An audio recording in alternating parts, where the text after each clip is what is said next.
Until you make the unconscious conscious, it will direct your life and you will call it fate. Carl Jung.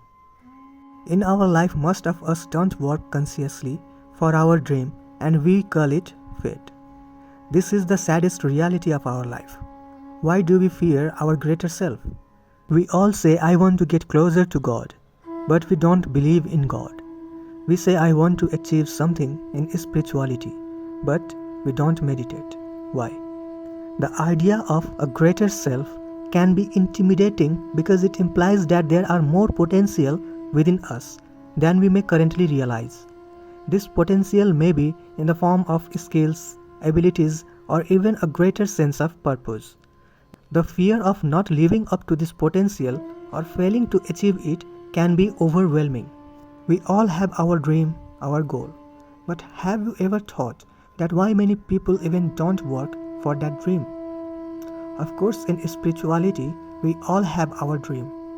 But we are all afraid of achieving that state. Why? Lack of belief in yourself, lack of belief in God, lack of belief in the process.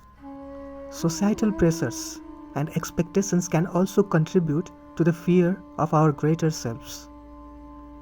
Society often values conformity and staying within certain boundaries, and stepping outside of those boundaries can be seen as risky or even threatening. The fear of being judged or rejected by others for pursuing our greater selves can be a significant obstacle. Have you ever thought why we praise Lord Ram and Lord Krishna? For a minute, let's see them just as human. They have control over themselves.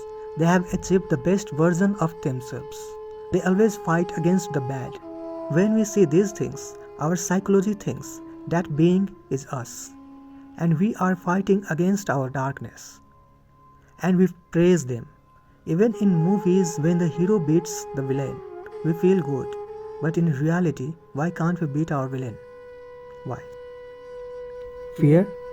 Fear of our greater selves can stem from a variety of factors, including our own internal doubts and insecurities, a resistance to change, and external pressures from society.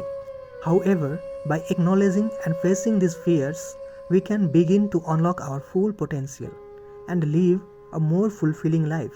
You know, in our tradition it is said that when a person visits the crematory ground, his fear of death disappears. So if you want to become the best version of yourself, then you must have to face your fear. Who looks outside dreams, who looks inside awakes. Carl Jung. It means don't look outside, first look inside yourself. Beat your fear. If you want to start your meditation journey, then you can watch this video. Link is in the description. I hope you liked the video. Thank you for watching. May God bless you in your spiritual journey.